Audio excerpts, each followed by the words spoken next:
All right, Coach, I think we're ready whenever you are. All right, hold on. My glasses are dirty. All right. Hope everybody's doing good. What a great weekend. Great win over Miami, and extremely honored and proud of the team and our staff for how they bonded and responded. And, we've beaten two of the more storied programs in college football in Clemson and Miami in back-to-back weeks.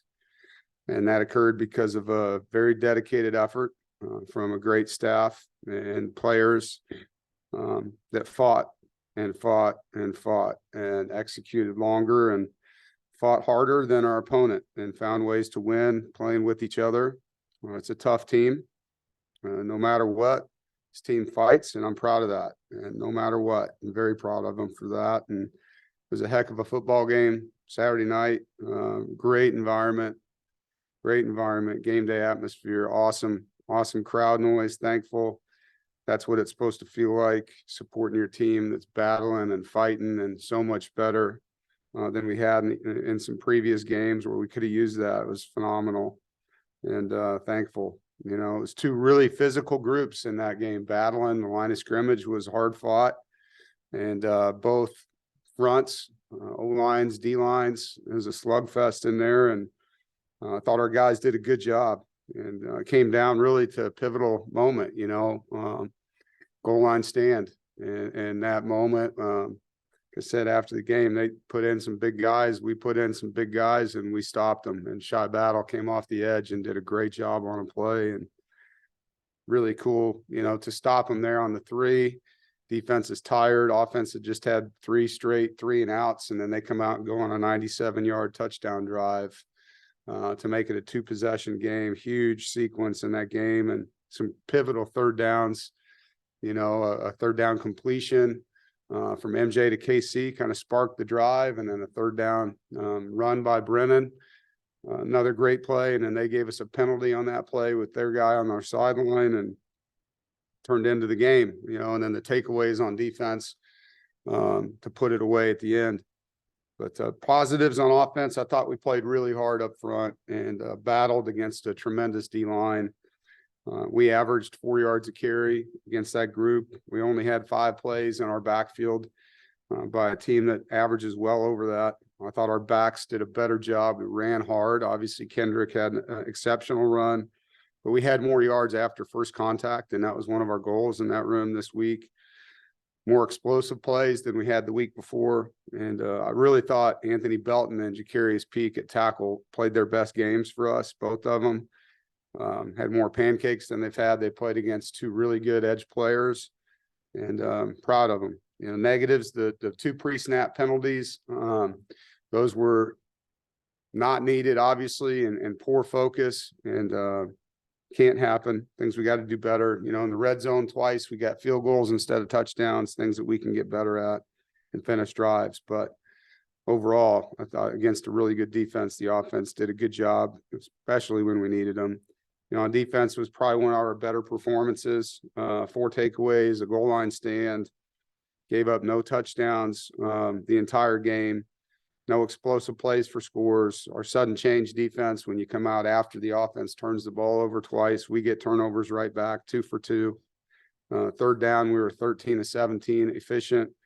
And all night, I felt like their quarterback was frustrated. And so great job by Tony Gibson and his staff and the players. And it was fun. It was fun to have a game like that against such a good team. They got good players. Their tailback's an impressive young player. Special teams, I thought, Braden again comes in 2 for 2. Caden Noonkester averaged over 41-yard net.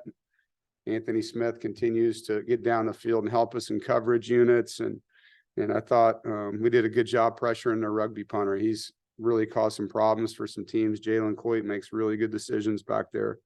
So great win. Now moving on to in-state. Great game against Coach Clausen and his team, Wake Forest. They've always done such a good job there. They're well coached. They play hard. They had a couple extra days. I don't know if they used them for rest or not, but they played on Thursday, so they get a few extra days for this one than we do. And It's an old rivalry game, one of the oldest out there, and I've had a lot of close ones with them, a lot of nail biters, one possession games. They play hard, and they do, and they're better than their record. Had some one possession losses. Offensively, we know they're unique and different. With the timing of their system, they're very good at it. Their O-line's experienced. They have big receiver. Morin's been around a long time, number 2 for them. And running back, good rotation. The O-line's big, and they play well together, and they just get it. They know what they're doing. They've been in the same system a long time. The quarterback, even though he's a first-year starter, has been there a long time. You can see that he knows how to operate. Their defense, I think their front's impressive. They play hard. I think their D-line coach does a really good job fundamentally. Number 30 and number 91 are playmakers. They're twitchy. They get off blocks. Their safety, number 3, makes a ton of plays for them. He's all over the field. And they're very sound. They've got a very experienced staff on defense, and you can tell that they've worked together for quite a while. So excited for the next opportunity and get a chance to go on the road and play a good football team that's very well coached. Questions? James. Yeah, Dave, you've talked about limiting the explosive plays here the last few weeks defensively. Just the job your corners have done here and contributing to that, Shaheem and Aiden, because it just feels like a lot of times that starts outside. Yeah, they both played really well. The last 2 games, I think Shy just played his best game. Shy Battle, I was really proud of him. Told him that yesterday. In the run game, how he tackled, in the pass game, how he defended, and his technique. He was trusting his training and played really well. Obviously, Aiden had a huge interception in that game. And so those 2 guys are playing at a high level, and they're very confident. Jaden. Hey, Dave, after the bye week, you said that the coaching staff had really approached this, preached about this being, a 5-game season, a 4-game season, and now a 3-game season. And it seems to have really worked. Do you know why that specific approach has really resonated with the team? Yeah, I think sometimes we all get hung up in the past, and not that the past doesn't matter, it does, but being more in the moment and understanding what you still have left to play for, to me, was the right thing to do at that time. And as a unique team, I've had over 40 new players, 2 new coaches, a lot of change, a lot of 10 guys from our roster last year got NFL tryouts, and we lost some talent, and we had some good players coming in, and some guys were getting their chance, the Jalen Scotts that have been waiting their turns. And so it's just taking some time. And that bye week really allowed me a chance to reflect and kind of put pen to paper on, hey, here's what we need to be for these next 5 weeks: offense, defense, special teams, and really not sell it, but just make sure they understand it and get everyone's buy-in on it. Staff first, then players, and everybody's done a good job, and they understand what there is. And it's, everything we can do to just win the next game. That's it. Forget about the past.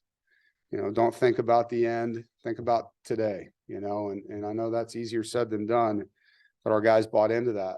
And, at that time, there was a lot of negativity coming out of our Duke loss, and deservedly so. Not to take anything away from what Duke is. They're a good program, but we didn't play well in that game. And so our guys were pissed, and coaches were as well. And we wanted to get better. And I felt like that was the best approach, was to focus on what we can do, not what we haven't done. Stone. Hey, Coach, again, congrats on the win. After the game, I had prematurely asked a question about your upcoming matchups, so I just wanted to come back and find out a bit more info, and just see, after your 2 impressive home wins and these next 2 road games, what's the biggest thing you think you guys want to focus on this upcoming week and bring to both of those matchups? Yeah, appreciate the follow-up, Stone. Yeah, excited about the matchup with Wake. I think it's a team that doesn't beat itself, very experienced, ton of continuity in their systems. The guys know it inside and out. You can see that on film. They play really hard. It doesn't matter who you watch them play. You see the same thing, guys just playing hard, they're sound. And so that's the matchup. You got to go earn this one. And I think that's one thing our team has figured out. Like, if you don't beat yourself and you play really, really hard, longer than the guy across from you, you're going to win. And we got to keep doing it. We got to be able to continue the process of being consistent from that standpoint. And so that's what I look forward to, is that challenge with this matchup with Wake Forest is, all right, you just beat Clemson, you just beat Miami. Now here's the next team that we got to go try to beat, and understand they're not easy to beat in their stadium. It's a place a lot of people go down and fail at. So a lot of focus is going to be on how do we go down there and be the best team we can be. Ethan. And Coach, you mentioned how far this rivalry stretched back, and with the new ACC scheduling model, now they're a protected rival again. Were you excited to see that you guys will be playing Wake Forest every single year? Yeah, it's kind of funny, like beginning of the season, the rivalry was going to end every year, and now it's back. So we never had that miss, which is good. I love that we're playing all three other schools in state every year for at least the next 7, it says. So I think that's awesome. I would be in favor of a trophy, for whoever wins the most in-state games between the 4 of them. Paint each side of it the school color and let that team keep it. I think it'd be awesome to have some kind of trophy for the 4 teams moving forward after the season, because we are actually going to have bragging rights for a whole year based on that. But we'll see if anyone bites on that one, but we'll put it out there.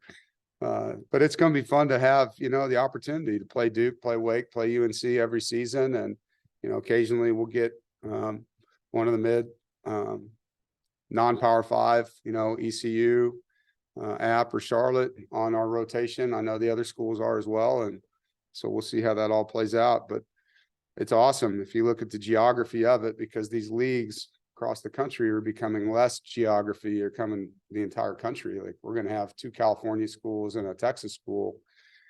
I love that our pod is local. I think that's great for us. Noah. Hey, Coach, you kind of touched on it, but, Braden's made his 9 last kicks. What is it like for you to kind of see him, get into a rhythm after, going 2 for 4 to start? Yeah, I'm happy for him, and just knock on wood, everybody. But he's been consistent. He's confident. He's got a good routine, and just got to keep him in that 1 kick at a time. James. Dave, I think your next 2 games, starting with Wake, are senior days for your opponent. Just in terms of going on the road and being on that side of that matchup, do you prepare any differently? I mean, what's that like being the visitor for that? I hadn't thought about it, James. I think it is a moment for those teams.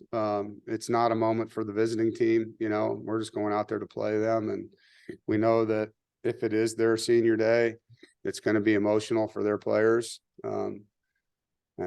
Being a part of that on my side, it doesn't equal a win. You still got to go execute and play well. And so for us, regardless of what that day is for them, we have to go play better than Wake Forest, and know that there is going to be some extra emotion before the game, probably for their sideline. But, we've got to do 4 quarters or more of playing better than that other team. That's what wins games: playing smarter, playing harder, playing tougher, playing more together, and, take that part of it out, because it's not going to dictate how the game's played. It's just going to dictate the pre-game emotion of it for them. Mm-hmm. Thanks. You're welcome. Rob. Yes, sir. Is Wake Forest, their offense, is that a hard offense to simulate and scout on a game week? Yeah, it can be. It takes a little bit of work with your scout team coaches and really the timing of when they do the, the mesh, slow mesh, as people like to call it. We've been doing it for a long time here since they installed it. And so, our guys have a better feel for it, probably because we play against them every year. Even our scout team guys that are back. So I'm pretty confident we'll get a good look, but it's not the same, obviously, as game day. It's always going to be a little bit of an adjustment there. Noah. Brennan had kind of a lot of success on the ground, especially on that last drive to kind of set up that touchdown. What did you kind of like seeing from that, and kind of see him stick with kind of this role? Because the first couple of times you guys used it, it didn't find much success, but he kind of stuck with it and broke off some big runs. Yeah, he ran really hard. He definitely gave us some valuable yards in the game, and the one option play that he ducked up inside was a huge play in the game. He's tough, resilient, and it was great to hear the crowd cheer for him. As the game went on, I think they were really pulling for him to get in the end zone there at the end, and can't say enough about his perseverance. He's been through a lot since the Louisville game, and I think he's in a great headspace right now. So Coach and I has always been a creative guy that tries to find ways to use his players. And obviously Brennan brings that to the game. He brings another guy that can go in and make plays. Ethan. Coach, I wanted to ask about Davin Van because, even when he's not piling up a ton of sacks or a ton of tackles, it seems like he's reliably collapsing pockets. Just how much of an impact does that have in just disrupting quarterbacks like Tyler Van Dyke? Wasn't that great play at the end of the game by him? You see him dive and miss him and then swipe again and get him after splitting a double team. Like, you talk about a guy that plays so hard, his desire to make plays and strain. I love that. And that was a great play by Davin. He's having a heck of a year. He's one of those dudes. It's just, he's a tone setter. He's going to play so hard every snap. And to your point, whether he's making the play or just disrupting the play, he's in there. And you better know where number one's at, because he's coming. He's going to play hard. And he's going to probably chase that football until he's fatigued, and then we're going to roll him and get him back in when he's ready. And very proud of him. And he's definitely worn the number one the right way this season. Rob. Yeah, Dave, in the build up to breaking the school record, I think you mentioned that there were chances maybe where you could have left. I would imagine Dave Clawson's probably had some of those same chances, but he's decided to stay at Wake Forest as well. To have coaches that have extended tenures at schools like this, do you see that as something that adds value to the ACC and adds value to these sort of rivalry matchups? A good question. I think if you look at our league, Dabo, I know, is in the top 7 for longevity. I'm in the top 8. Klaus is 1 year behind me. So that's on a national stage I'm talking about, not just the ACC. So I would think that that's meaningful in the league. I don't know, because I don't sit in those meetings and hear about that kind of talk. But from a rivalry standpoint, I would think that the sustainable product that those 3 coaches, myself and Dave and Dabo, have put together, consistent product of winning. And obviously Dabo, 2 national championships in his time, should speak volumes for those schools. But sometimes, you're only as good as your last game. And that's unfortunate. But I got great respect for Dave. We've competed against each other since the MAC. When I was at NIU, he was at Bowling Green. And so I've known him a long time and think a lot of him. And he's done a great job at Wake Forest. He really has. Ethan. And Coach, right before this press conference, Payton Wilson made the Butkus Award semifinalist list. I know you've talked about how well he's playing this season, but why is he a deserving potential winner of that award?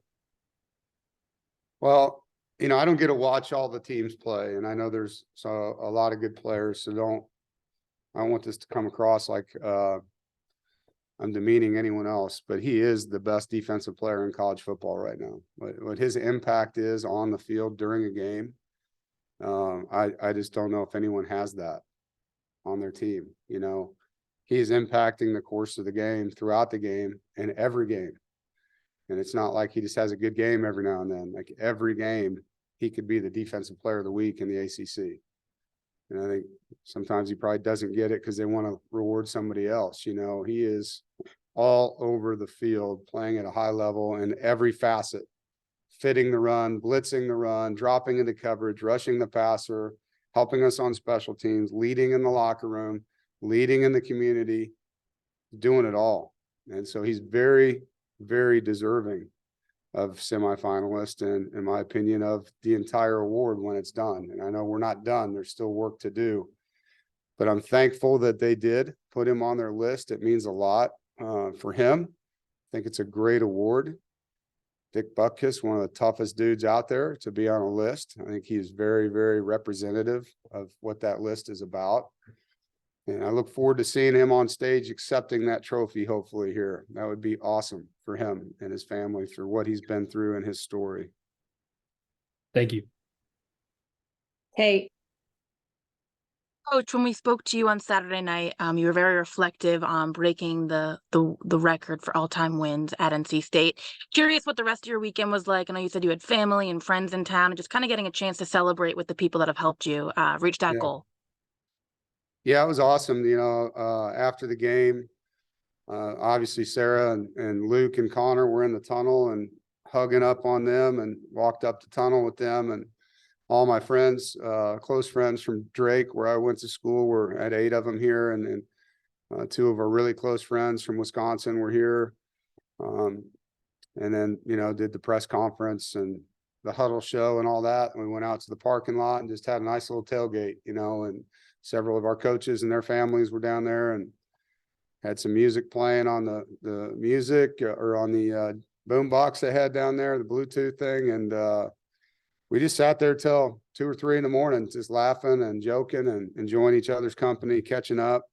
It was awesome. It was awesome. And to be able to do that with Sarah and Luke was there with us, and all my friends, and, you know, a few of the boosters came over to say thank you. It was fun. And woke up the next day and turned the page and got ready for the next one. And yesterday was hurting a little bit, but you know what, real quick, turn on the film, like, all right, here we go, you know, and get ready for the next one, have a couple cups of coffee, and yeah, let's go and get ready for the next game, and excited, you know, to have another opportunity to go compete. James. Yeah, Dave, you now have a 4-game sample size of MJ this year. Where are some areas you'd like to see him improve at that position? Yeah, you know, I think there was one play early in the game where he could have looked off a middle safety on a throw he made to KC. You know, just those little things. He's very confident. He's comfortable. He throws a catchable ball. He's tough.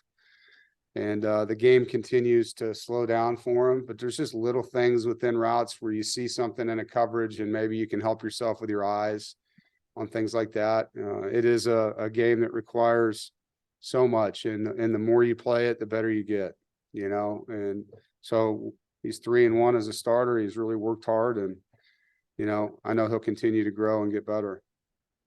Thanks, Dave. Yep. All right, I got to get to another meeting, guys. Thank you. Have a great day. Thanks, everybody.